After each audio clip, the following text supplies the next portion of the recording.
I've been asked to say a few words on behalf of the family in the wake of the unfolding tragedy of the last few days and in the immediate aftermath of what's happened earlier this afternoon.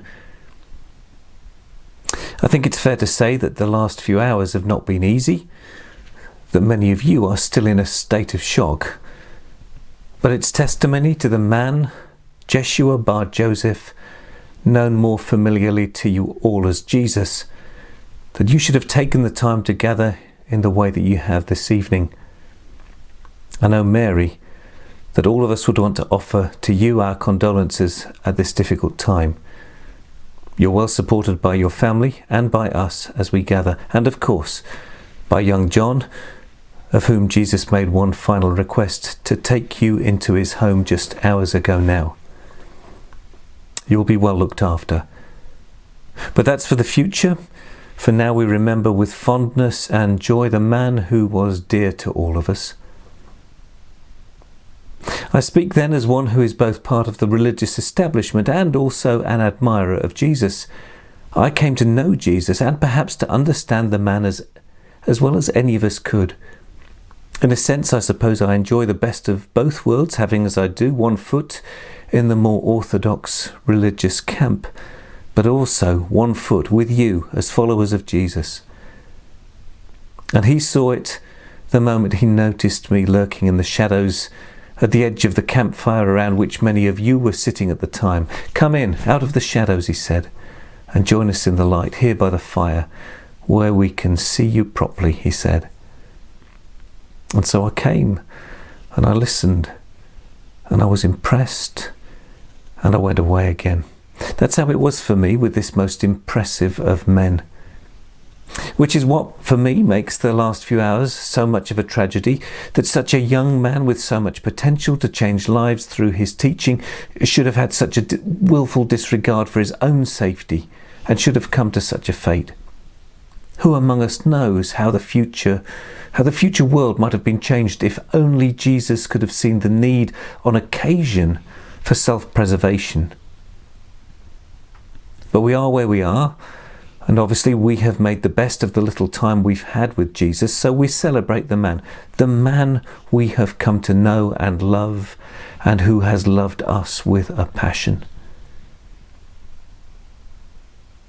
Born in Bethlehem some 30 years ago when Quirinius was governor of Syria, at a time of the grand census ordered by our overlords in Rome, he led something of a charmed life. Some would say set aside by God and destined for great things. Mary tells me that Bethlehem was heaving with people when she and Joseph arrived, and that only by the grace of God did they find a place where she could finally give birth after that long journey from Nazareth. Only by the grace of God also did they leave Bethlehem just before that monster Herod on one of his whims slaughtered all our under-twos in the town. There were even stories that Herod had actually been after Jesus, though what he'd want with him at that stage, God only knows. The family certainly had it in their minds that Judea was no place to be bringing up kids right then, though.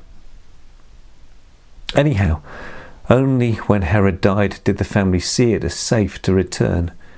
See, it's a good job someone was looking after Jesus at that time. He might not have been so good at looking after himself, but he had all the benefits of a good home and loving parents. Anyway, the long journey back from Egypt brought them to Nazareth, where they settled quietly. And I guess that's where he picked up that rough Galilean accent that so amused the locals here in Jerusalem when he spoke. Although his father Joseph taught him all he knew, and even brought him into the family business, Mary says that carpentry, well, it was never really his bag, and that even at an early age, he showed all the signs of making his religion the be-all and end-all of his life. He certainly had an aptitude for remembering his scriptures. Mary tells fondly of the time they visited Jerusalem, and she and Joseph lost him only to discover him on the steps of the temple, giving it all he could with the teachers of the law. How they were laughing at the audacity of this kid to discuss and debate and question and even challenge the established ways. One or two of them wanted to take him in hand. Educate the boy properly. Make a good Pharisee of him. That would have been a turn up for the books, eh? Jesus, a Pharisee, a scribe, a teacher of the law. I guess he might even have shared classes with me. Anyway, it took him years to finally break out of the mould, what with Joseph dying as he did and the rest of the family to look after. Some say the turning point was his baptism in the Jordan, that it was John who really turned him round and set him straight. Others say it was written into his soul that he'd do what he's done eventually. Perhaps John was just the trigger. Anyway, that's where I guess most of you came in. That's when most of you caught the bug. Step out of the shadows, he said to me, sit here in the light. And I guess it was much the same for you. Though for me, I guess it was kind of 1 foot in, 1 foot out, trying to be quiet about things with the other Pharisees, stepping into the light and then back into the shadows. Some of you had less holding back, I guess, but the message was the same. Come in out of the shadows, sit here in the light, follow me. And what a time you had, hey? What a time we had. What a man. Has there ever been such a teacher? Some of you were there when he first got hold of me. Remember Peter, Thaddeus, Simon? You were there. That lunatic conversation we had, he said, you've got to be born from above, Nicodemus, and I misheard him. Born again, Lord. And I laughed. What, back in the womb? Teacher, I said, you've lost the plot this time. Not possible, I said. No, he said, you're not listening straight. Call yourself a teacher of the law, Nicodemus, and you don't know about these things. Born from above, born of God, born of the Spirit. You've got to loosen up, Nicodemus. Religion's not just rules and regulations, it's joy, it's passion. Joy? Passion? Tell us about joy and passion now, Lord. Lord. I called him Lord. That was your name for him, wasn't it, Peter? And yours, Judas. Where is old Judas? He sends his apologies. That's rich. He says sorry. Fact is that Judas was the only one who saw anything good coming out of all of this talk of going to Jerusalem. Judas was the only one who was up for taking on the establishment. Remember how frightened we all were after the incident in the temple the other day? But Judas, how he laughed. That's it, Lord, he said. Go for it, Lord. Lord. So he sends his apologies.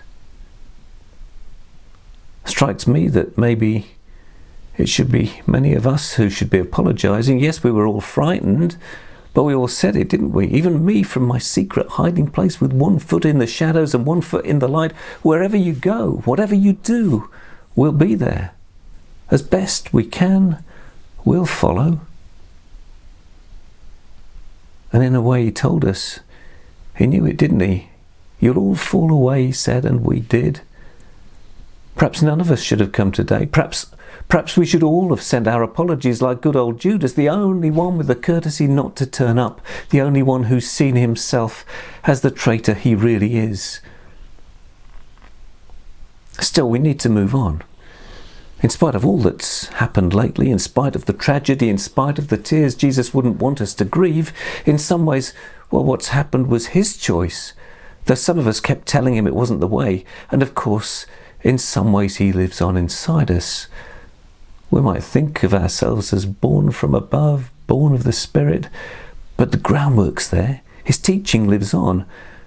And he'd want us to be carrying on the message to others, which is hard without him. And I know we'll all miss him deeply, family, friends alike. Friends. No, he thought more of you than that, didn't he? You were all family to him. We were all family to him. We are all family to him. Here he would say, here are my mother, my brothers, my sisters. Any who do the will of my Father in heaven is my mother, my brother, my sister. And we who are family can only give thanks for what God has given us in Jesus, for the life that was his, for the things that he did, the things that he said. We who are brothers and sisters to him can only give thanks for what this man has been to us, and can only imagine what this man could have been had he only been with us just a little longer.